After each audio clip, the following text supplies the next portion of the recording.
চতুর্থ বর্ষ সম্মান শ্রেণীর সুপ্রিয় শিক্ষার্থীবৃন্দ, ফিনান্সিয়াল ম্যানেজমেন্ট ক্লাসে তোমাদের স্বাগত জানাচ্ছি।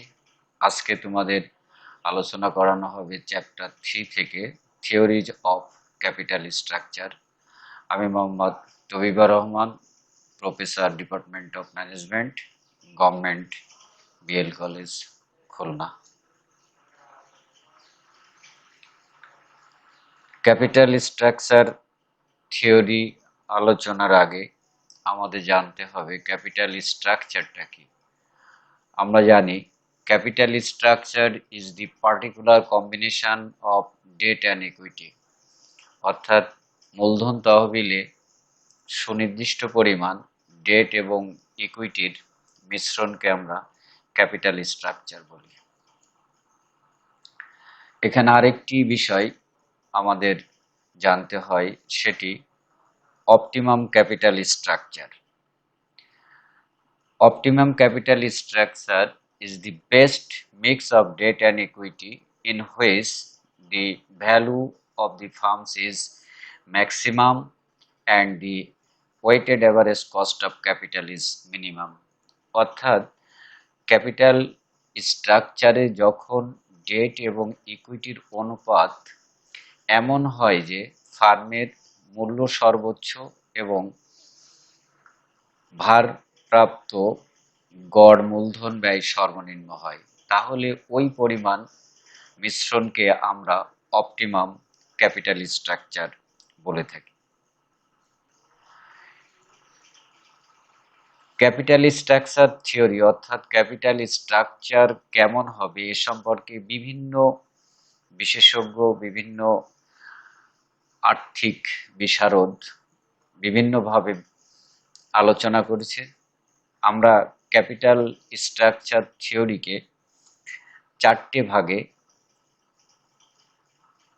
ভাগ করি। প্রথমত নেট ইনকাম অ্যাপ্রোচ, অর্থাৎ নেট ইনকাম পদ্ধতি, অর্থাৎ নেট ইনকাম দিয়েই আমরা ক্যাপিটাল স্ট্রাকচার কেমন হবে বা কেমন থাকলে কি পরিমাণ ভ্যালু হবে বা কস্ট অফ ক্যাপিটাল কি হবে তা জানতে পারবো। 2 নম্বরটি নেট অপারেটিং ইনকাম অ্যাপ্রোচ, অর্থাৎ নেট অপারেটিং ইনকাম দিয়েও আমরা সেটা আলোচনা করতে পারি। আরেকটি নাম্বার 3 ট্রেডিশনাল অ্যাপ্রোচ, সনাতন পদ্ধতি। আর সবচেয়ে গুরুত্বপূর্ণ যে পদ্ধতিটা সেটা হচ্ছে এমএম অ্যাপ্রোচ।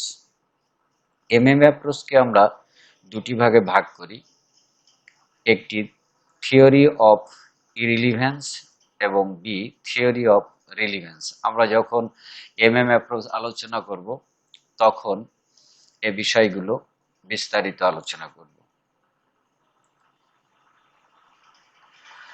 আজকে আমাদের আলোচনার মূল বিষয় নেট ইনকাম অ্যাপ্রোচ।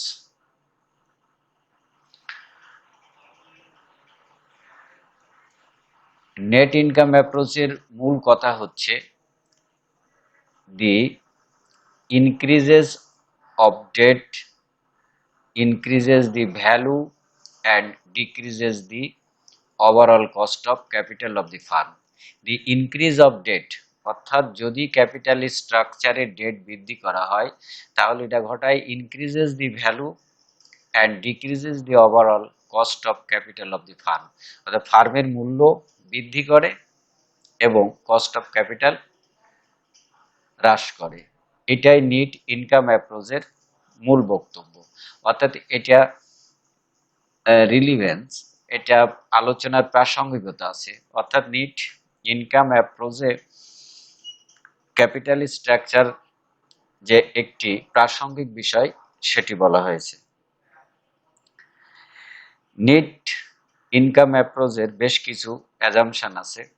প্রথম অ্যাজাম্পশনটি হচ্ছে source of fund only debt and equity, অর্থাৎ মূলধনের উৎস অর্থাৎ ক্যাপিটাল ফান্ডে শুধুমাত্র ডেট এবং ইকুইটি থাকবে। Number 2 cost of common stock বা ইকুইটি, যেটাকে আমরা কেই দিয়ে প্রকাশ করি, cost of equity is constant, অর্থাৎ সাধারণ শেয়ারের যে ব্যয়টা আমরা ধরি সেটা সবসময় স্থির থাকবে। Cost of debt KD is also constant. এই অ্যাপ্রোচে এটাও ধরা হয়েছে যে কস্ট অফ ডেটটিও স্থির থাকবে। 4, the cost of debt is lower than that of equity, অর্থাৎ ডেটের খরচ ইকুইটির খরচের চেয়ে কম, অর্থাৎ KE greater than KD or KD less than KE. No corporate tax, net income অ্যাপ্রোচে প্রতিষ্ঠানকে কোনো ট্যাক্স দিতে হয় না, এটি ধরা হয়েছে। নাম্বার 6, ইবিআইটি ইজ কনস্ট্যান্ট, অর্থাৎ ইবিআইটি স্থির, একটি সুনির্দিষ্ট ইবিআইটির উপরেই আলোচনা করা হয়।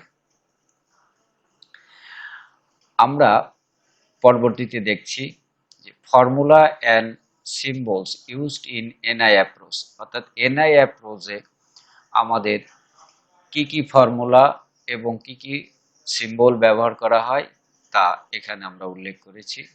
Number 1, value of the shares, শেয়ারের মূল্য নির্ধারণ করা হয় এস দিয়ে প্রকাশ করা হয়, S equal to EBIT minus I divided কেই। ইবিআইটি থেকে আই বাদ দিলে আমাদের ইবিটি থাকে, ইবিটি ডিভাইডেড কেই, যেখানে এস কে আমরা বলি value of the shares, EBIT refer করে earning before interest and tax, KE cost of equity, আইতে আমরা ইন্টারেস্ট বলি, ইবিটি অর্থ হচ্ছে আর্নিং বিফোর ট্যাক্স। 2 নম্বরে value of the bond or debenture, আমরা বন্ড এবং ডিবেঞ্চারকে একই অর্থে ব্যবহার করি। এখানে B equal to interest divided cost of debt KD, অর্থাৎ যদি ইন্টারেস্ট এবং কস্ট অফ ডেট দেওয়া থাকে তাহলে ভাগ করলে আমরা বন্ড বা ডেটের মূল্য পাবো, যেখানে আমরা আইটাকে ইন্টারেস্ট ধরি, কেডি কে কস্ট অফ ডেট ধরি এবং বি কে আমরা বলি ভ্যালু অফ বন্ড। 3 নম্বরে আমাদের ভ্যালু অফ দি ফার্ম, অর্থাৎ ফার্মের মোট মূল্য নির্ণয় করা হয়। যেহেতু এখানে সোর্স দুইটি, সুতরাং ভ্যালু ভি কে আমরা প্রকাশ করি V equal to S plus B, V equal to value of the firm, S equal to value of the share আর B equal to value of bond বা ডিবেঞ্চার। চতুর্থ, overall cost of capital নির্ণয় করা হয়, সেটাকে আমরা কেও দিয়ে প্রকাশ করি, কেও equal to EBIT divided V. এটা আমরা যে ভি পেয়ে থাকি সেটাকে দিয়ে আমরা ইবিআইটি কি সেটাকে দিয়ে ভাগ করলে আমরা ওভারঅল কস্ট অফ ক্যাপিটাল পেয়ে যাব। অন্যভাবে ওভারঅল কস্ট অফ ক্যাপিটাল নির্ণয় করা যায়, সেক্ষেত্রে KO equal to KE into S divided V যোগ KD into B divided V, অর্থাৎ আনুপাতিক অংশ কস্ট অফ ইকুইটি আনুপাতিক অংশ দিয়ে ওয়েট দিয়ে গুণ করা যোগ কস্ট অফ ডেটকে তার ওয়েট দিয়ে গুণ করে যোগ করলে একই ভ্যালু আমরা পাবো ওভারঅল কস্ট অফ ক্যাপিটালের। এখানে আমরা লিখেছি একটি বিশেষ বিষয় যে ইন এ পার্টিকুলার প্রবলেম, একটি সুনির্দিষ্ট সমস্যায় EBIT, cost of debt, cost of equity and amount of debt are given, এগুলো দেওয়া থাকবে। কি কি দেওয়া থাকবে? EBIT, cost of debt, cost of equity and the amount of debt দেওয়া থাকবে। আর value of share, value of the firm and overall cost of capital have to be calculated, এবং আমাদের সাধারণ শেয়ারের ভ্যালু, ফার্মের ভ্যালু এবং সার্বিক ক্যাপিটাল ব্যয়টা নির্ণয় করতে হবে। আমরা একটা উদাহরণের মাধ্যমে বিষয়টি পরিষ্কার হওয়ার চেষ্টা করি।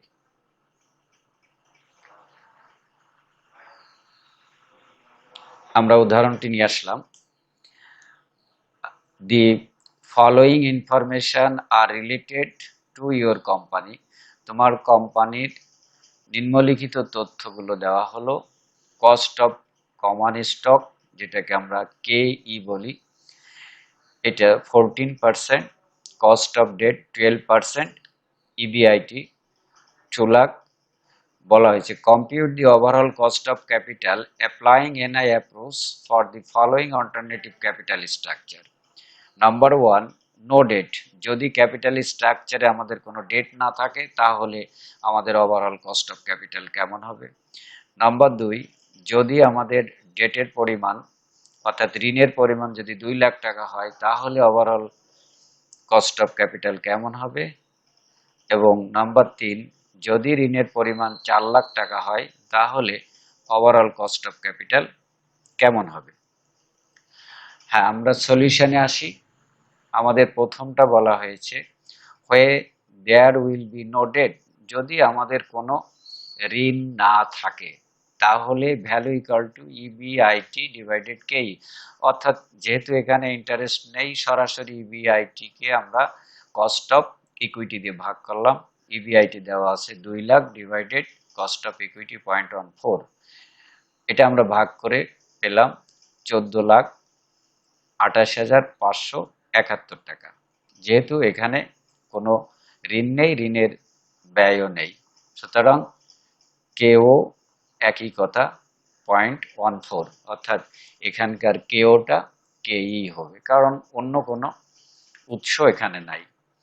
2 নম্বরে when there will be loan 2 lakh টাকা। যদি লোন 2 লাখ টাকা হয় তাহলে আমাদের এই লোনের ইন্টারেস্টটি আমাদের বাদ দিতে হবে। এস নির্ণয় করার সময় তখন আমরা সূত্র লিখলাম ইবিআইটি মাইনাস আই ডিভাইডেড কেই।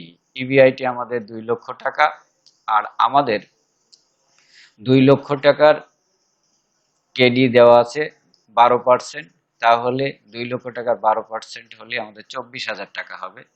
তাহলে 2 লাখ মাইনাস 24,000 টাকা ডিভাইডেড 0.14, অর্থাৎ 1,76,000 টাকা ডিভাইডেড 0.14, তাহলে আমাদের আসলো টাকা 12,57,143 টাকা। আর আমাদের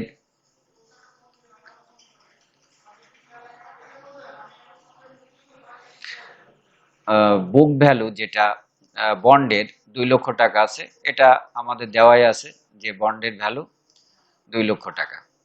তাহলে আমাদের value of the farm V, S যোগ বি, তা এস এর পরিমাণ আমরা ক্যালকুলেশন করেছি 12,57,143, আর বন্ডের পরিমাণ 2 লাখ, দুটি যোগ করলে আমাদের আসলো ভ্যালু অফ দি ফার্ম 14,57,147। আমরা যদি ওভারঅল কস্ট অফ ক্যাপিটাল নির্ণয় করি তাহলে কেও দিয়ে প্রকাশ করব এবং সেটা ইবিআইটি ডিভাইডেড ভি। তো ইবিআইটি 2 লক্ষ টাকা, আমাদের ভ্যালু অফ দি ফার্ম বেরিয়েছে 14,57,143, 14,57,143 দিয়ে আমরা এটা ভাগ করেছি, তাহলে আমাদের 13.73% ওভারঅল কস্ট অফ ক্যাপিটাল। নম্বর 3 তে আমাদের হোয়েন ডেট ইজ টাকা 4 লাখ, আমাদের 2 লাখের পরিবর্তে এখন দেওয়া হচ্ছে 4 লাখ, সেক্ষেত্রে আমাদের ইন্টারেস্টের পরিমাণ 24,000-এর পরিবর্তে 48,000, ইবিআইটি 2 লক্ষ টাকাই আছে, ইবিআইটি 2 লক্ষ বিয়োগ 48,000 টাকা ইন্টারেস্ট, আর কস্ট অফ ইকুইটি 0.14, আমরা এটা 1,52,000-কে 0.14 দিয়ে ভাগ করে আমরা ভ্যালু অফ শেয়ার পেয়েছি 10,85,714। আমাদের এখানে বন্ডের ভ্যালু হচ্ছে 4 লাখ, তাহলে ভ্যালু অফ দি ফার্ম হচ্ছে 10,85,714 যোগ 4 লক্ষ টাকা। তাহলে আমরা এই দুটো যোগ করলে আমাদের আসে 14,85,714 টাকা। ওভারঅল কস্ট অফ ক্যাপিটাল আমরা আগেই আলোচনা করেছি ইবিআইটি ডিভাইডেড ভি। এখানে ইবিআইটি তো স্থির 2 লক্ষ টাকা, এখন আমাদের বর্তমান যে ভ্যালুটা আসছে 14,85,714, আমরা 14,85,714 দিয়ে ভাগ করেছি। আমাদের তখন ওভারঅল কস্ট অফ ক্যাপিটাল আসলো 13.46। এভাবে আমরা খুব সহজেই এনআই অ্যাপ্রোচ ব্যবহার করে ওভারঅল কস্ট অফ ক্যাপিটাল, শেয়ারের ভ্যালু এবং ফার্মের ভ্যালু নির্ণয় করতে পারবো। আমরা দেখলাম যে এটা প্রাসঙ্গিক এ কারণেই যে ঋণের পরিমাণ আমরা যতই বাড়াচ্ছি ততই ওভারঅল কস্ট অফ ক্যাপিটাল কমে যাচ্ছে, কারণ এখানে আমরা দেখতে পাচ্ছি যে কস্ট অফ ক্যাপিটাল 13.46,